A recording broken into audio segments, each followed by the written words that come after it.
PPATK berhasil mengungkap 3 kasus tindak pidana pencucian uang yang disertai perdagangan narkoba dan obat ilegal. Tim penyidik Komisi Pemberantasan Korupsi menggeledah sebuah kantor hukum di kawasan Kebayoran Lama, Jakarta Selatan. Diduga penggeledahan ini terkait dengan kasus pencucian uang yang melibatkan mantan pegawai KPK Rasa Mala Aritona. Penyidik KPK memanggil adik dari advokat Febri Diansyah, Patroni Diansyah, sebagai saksi dalam kasus dugaan tindak pidana pencucian uang di lingkungan Kementerian Pertanian dengan tersangka mantan Menteri Pertanian Syahrul Yassin Limpo.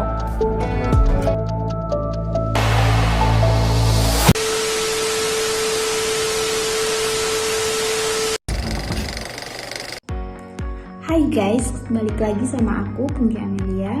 Kali ini kita akan membahas tentang pencucian uang atau money laundry. Nah, pencucian uang atau money laundry ini adalah proses menyamarkan uang yang dihasilkan dari aktivitas ilegal, supaya terlihat uang dari hasil kerja yang legit. Tujuan akhirnya agar uang tersebut bisa dipakai tanpa dicurigai oleh aparat hukum.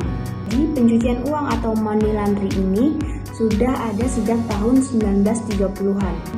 Di Amerika, istilah ini pertama kali diperkenalkan oleh Al Capone. Al Capone ini adalah seorang gangster dan pelaku kejahatan yang sudah terorganisir. Nah, kenapa sih pencucian uang itu harus dilakukan? Karena uang yang dihasilkan dari hasil kejahatan itu tidak bisa dipakai gitu aja. Misalnya ada orang miskin nih, tiba-tiba dia beli mobil mewah, nah itu harus dicurigai. Pencucian uang ini membantu pelaku kejahatan untuk menyembunyikan asal uangnya.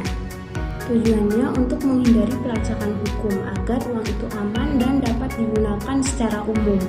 Misalnya seorang koruptor menyetor miliaran uangnya hasil dari korupsi ke bank tanpa harus ditanya-tanya atau dicurigai.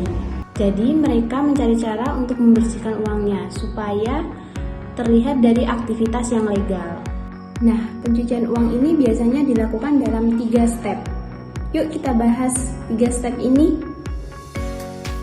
Kita sebut aja orang yang bertopeng ini adalah Mr. Pablo. Money laundry yang dilakukan oleh Mr. Pablo melalui 3 modus berikut. Modus pertama yaitu penempatan atau disebut placement.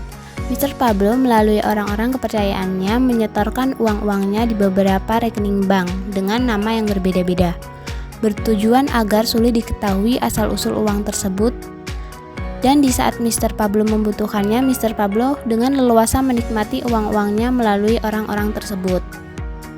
Modus kedua yaitu pelapisan atau disebut layering. Mr. Pablo menginvestasikan uang tersebut dalam suatu perusahaan, di mana perusahaan tersebut membuat perusahaan lainnya berlapis-lapis sehingga sulit mencari pemilik sebenarnya perusahaan tersebut. Modus ketiga yaitu penggabungan atau disebut integration. Mr. Pablo membelanjakan uang-uangnya untuk membelikan barang-barang mewah seperti mobil sport, perhiasan, atau properti-properti mewah, kemudian dijual kembali. Semua modus itu dilakukan Mr. Pablo untuk menutupi asal-usul kekayaan yang diperoleh dengan cara melawan hukum atau ilegal. Kemudian pada akhirnya sulit terlacak dan bahkan terlihat bersih dan legal, baik dari sudut pandang hukum maupun sudut pandang sistem finansial. Pencucian uang mengakibatkan tingginya angka kriminalitas dan juga dampak negatif terhadap integrasi sistem keuangan negara. Mari berpartisipasi aktif dalam upaya pencegahan dan pemberantasan tindak pidana pencucian uang. Kalau bersih, kenapa harus risih?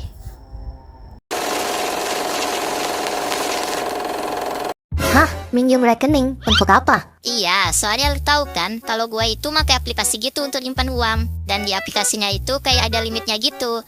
Terus? Nah, kemarin tuh aku baru aja dapat rezeki lumayan banyak kan. Tapi masalahnya di aplikasi yang kupakai untuk nyimpan uang udah kena limit. Dan aku juga belum ada rekening, makanya aku mau minjem rekening lu. Oh, oke. Nanti ku kirim ya nomor rekeningnya. Hah, serius? Thank you ya. Tenang, kujamin uangmu aman. Dari siapa tuh tadi? Temen, itu dia tadi mau minjem rekening adek untuk nyimpen uangnya. Jangan. Loh, kok gitu bang? Dia kan lagi kesulitan. Ya dibantu dong. Dengerin abang ya. Jangan sekali-kali menerima titipan uang dari orang lain. Apalagi nitipnya ke rekening kamu. Jangan. Wah, emangnya kenapa?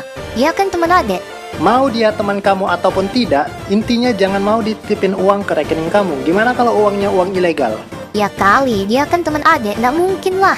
Dek, dengerin. Nggak ada salahnya untuk waspada. Kalau misalkan itu uang ilegal dan dia kena masalah gimana?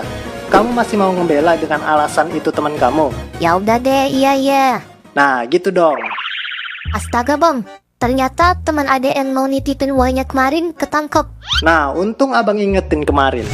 Tapi kok kalau itu uang ilegal dia mau nitipin uangnya ke adek? Ya apalagi kalau bukan nyuci uang dan mempersulit pemeriksaan. Oh, oke lah kalau begitu. Mulai sekarang adek gak akan sembarangan menerima uang dari orang lain tanpa alasan yang jelas. Bagus.